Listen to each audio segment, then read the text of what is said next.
আসসালামু আলাইকুম। আমি পিয়াস চৌধুরী, সহকারী শিক্ষক, sunflower academy, Satpai Masterpara, Netrokona. Corona পরিস্থিতিতে আমাদের স্কুল বন্ধ। অভিভাবক এবং শিক্ষার্থীরা আপনারা আশা করি ভালো আছেন। আল্লাহর রহমতে যে যেখানে আছেন ভালো আছেন। আমাদের স্কুল কার্যক্রম শুরু করতে পারছি না, সরকারি নিয়ম, এই জন্য আমরা আন্তরিকভাবে দুঃখিত। তো এই পর্যায়ে আমরা এই ভিডিও ক্লাস ইউটিউব চ্যানেল এবং ফেসবুকে দেওয়ার জন্য উদ্বুদ্ধ হয়েছি। আপনারা আমাদের সাথে থাকবেন আশা করছি। আর আজকে আমি পঞ্চম শ্রেণীর প্রথম অধ্যায়, গণিত বিষয়ের প্রথম অধ্যায় নিয়ে আলোচনা করব। তো আমার পঞ্চম শ্রেণীর শিক্ষার্থীদেরকে গণিতের প্রথম অধ্যায়ে স্বাগতম। আসলে প্রথম অধ্যায়ে হচ্ছে গুণ। আজকে আমরা গুণ নিয়ে আলোচনা করব। আজকে আমরা অঙ্কতে যাব না, শুধু আলোচনা করব আসলে ছোট প্রশ্নগুলো কেমন হতে পারে গুণের। দেখুন, গুণ আমরা সকলেই জানি এটা একটা প্রক্রিয়া প্রতীক। চারটি প্রক্রিয়া প্রতীকের মধ্যে গণিতের একটি প্রক্রিয়া প্রতীক হচ্ছে গুণ। আমরা ক্লাস 3, 4, 5 এই 3 ক্লাসেই পেয়েছি প্রক্রিয়া প্রতীক কয়টি। দেখুন, গণিতে অনেক প্রতীক আছে আমরা জানি, তাহলে প্রতীকগুলোর মধ্যে প্রক্রিয়া প্রতীক হচ্ছে 4টি: যোগ, বিয়োগ, গুণ, ভাগ। দেখুন, গুণ নিয়ে প্রথমে যদি আলোচনা করতে চাই, দেখি আমরা যদি একটা গুণ অঙ্ক করতে যাই, ধরুন 12 গুণ 6। দেখুন আমরা গুণটা করি। 6 দুগুণে 12, 2 হাতে আছে 1, 6 কে 6 আর 1 7, 6 বারং 72। এটা আসলে আমরা জানি, একটা উদাহরণ দিলাম। এই যে 12 ডিজিটটা, এটাকে আমি বলতে পারি, এই সংখ্যাটাকে কি বলতে পারি? গুণ অঙ্কের প্রথম সংখ্যাকে বলা হয় গুণ্য, আর দ্বিতীয় সংখ্যাকে বলা হয় গুণক, আর গুণ করার পর যে সংখ্যাটা আমরা পাই সেটা হচ্ছে গুণফল। বন্ধুরা একটু খেয়াল করুন, অনেক সময় আমাদের অঙ্কতে আসে যে গুণ্য কাকে বলে, গুণক কাকে বলে, গুণফল কাকে বলে। এগুলো আসলে বেসিক, আমাদের অবশ্যই জানতে হবে। সব ক্লাসের শিক্ষার্থীদের এগুলো জানা আবশ্যক। দেখুন, গুণ্য কাকে বলে, তাহলে আমি বলতে পারি যে সংখ্যাকে গুণ করা হয়, যে সংখ্যাকে গুণ করা হয় তাকে গুণ্য বলে। এখন দেখুন, গুণক কাকে বলে। তাহলে গুণক কাকে বলে, দেখুন, যে সংখ্যাকে গুণ করলাম গুণ্য, আর যে সংখ্যা দ্বারা গুণ করলাম সেটা হচ্ছে গুণক। যে সংখ্যা দ্বারা গুণ করা হয় তাকে কি বলে, দেখুন, গুণক বলে। আর গুণফল তো আমরা জানি যে গুণ প্রক্রিয়া সম্পন্ন হওয়ার পর যে ফল পাই সেটাই হচ্ছে গুণফল। তাহলে দেখুন, আমাদেরকে যদি বলা হয় গুণ্য, গুণক এবং গুণফলের মধ্যে সম্পর্ক কি, কমন অনেক বোর্ডে এসেছে, অনেকবার যে মানে পিএসসিতে এসেছে, আপনারা দেখেন যে গুণ্য, গুণক ও গুণফলের মধ্যে সম্পর্ক কি।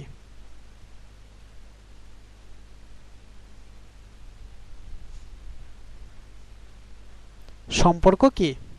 এই অঙ্কটা কমন। সম্পর্কটা হলো, এখন সম্পর্কটা আমরা জানি। দেখুন, একটা সূত্র আছে আমাদের, গুণ্য গুণ গুণক সমান গুণফল।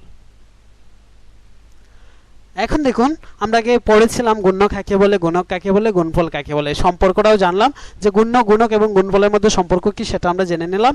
এখন দেখুন শিক্ষার্থী বন্ধুরা, আমাদেরকে যদি কোনো অঙ্কের মধ্যে বলা হয় যে গুণফল এত, গুণ্য এত, গুণক কত, সেক্ষেত্রে কিভাবে আমরা বের করব? এটাই এখান থেকে আমরা বের করতে পারি যে গুণক নির্ণয়ের সূত্রটা দেখুন, গুণক সমান সমান গুণফল ভাগ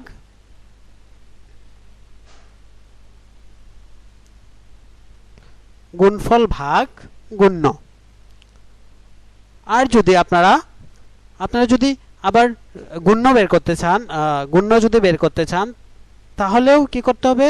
গুণফলকে গুণক দ্বারা ভাগ করতে হবে। দেখুন, অনেক সময় এইভাবে আসে যে গুণফল ভাগ একটা কালিঘর দেওয়া থাকে, ইকুয়াল থাকে গুণ্য। তাহলে দেখুন এখানে কি বসবে, গুণফল বা গুণক। আপনারা আশা করি বুঝতে পেরেছেন।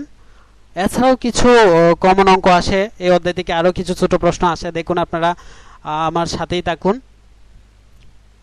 দেখুন যদি এভাবে আসে যে কখন গুণ্য, গুণক এবং গুণফল সমান হয়, একটা প্রশ্ন আসে, প্রায় সময় আসে, কখন গুণ্য, গুণক ও গুণফল একই হয়।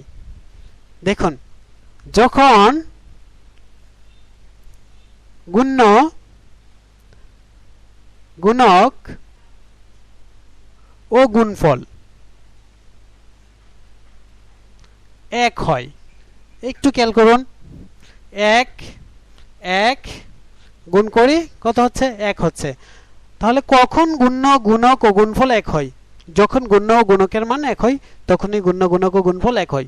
আরেকটা প্রশ্ন আসে শিক্ষার্থী বন্ধুরা, আপনারা একটু খেয়াল করুন। আসে গুণের, গুণকে কি বলা হয়, আসলে গুণ হচ্ছে যুগের সংক্ষিপ্ত রূপ। আসে যুগের সংক্ষিপ্ত রূপ কি, গুণ। যুগের সংক্ষিপ্ত রূপ কি, গুণ। আর যদি আসে গুণের বিপরীত প্রক্রিয়া কোনটি, তাহলে বন্ধুরা আপনারা জেনে রাখুন এটা হচ্ছে ভাগ। গুণের বিপরীত প্রক্রিয়া হচ্ছে ভাগ, আর গুণ হচ্ছে যুগের সংক্ষিপ্ত রূপ। তাহলে আমরা অবশ্যই ক্লিয়ার হয়ে গেলাম। আচ্ছা দেখুন যদি প্রশ্ন আসে কখন গুণফল শূন্য হয়, এই প্রশ্নটা আসে কখন গুণফল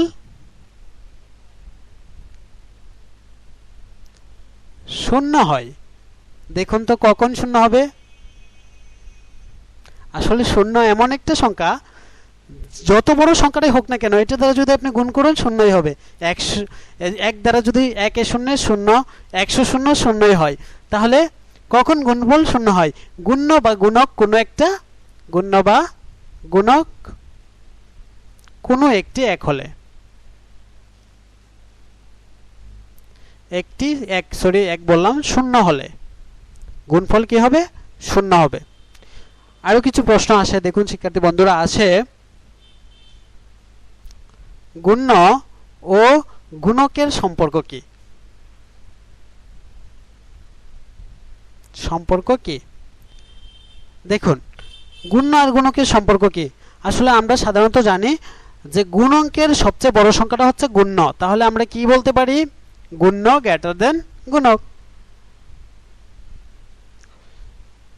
এখন এরকম ভাবে প্রশ্নগুলো আসে, অনেক সময় ছোট প্রশ্ন দিয়ে দেয় যে একটি সংখ্যা এত, অপর সংখ্যাটি প্রথম সংখ্যার 4 গুণ।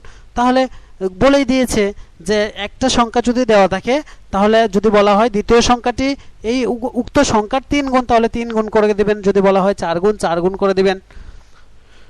তাহলে দেখুন আমরা খুব সহজেই গুণকের গুণকের যে সূত্রগুলো এবং গুণকের যে সকল কঠিন কঠিন ছোট প্রশ্ন আসে সেগুলো নিয়ে আলোচনা করেছি। শিক্ষার্থী বন্ধুরা আপনারা আমাদের সাথে থাকবেন, আমাদের ফেসবুক পেজ এবং ইউটিউব চ্যানেলে আমাদের ক্লাসগুলো দেওয়া হবে পর্যায়ক্রমে। আপনারা আমাদের সাথেই থাকুন। যদি ক্লাসগুলো বুঝতে কোনো অসুবিধা হয়, ঝামেলা হয়, আপনারা কমেন্ট বক্সে জানাবেন। আমরা অবশ্যই আপনাদের সমস্যার সমাধান করতে চেষ্টা করব।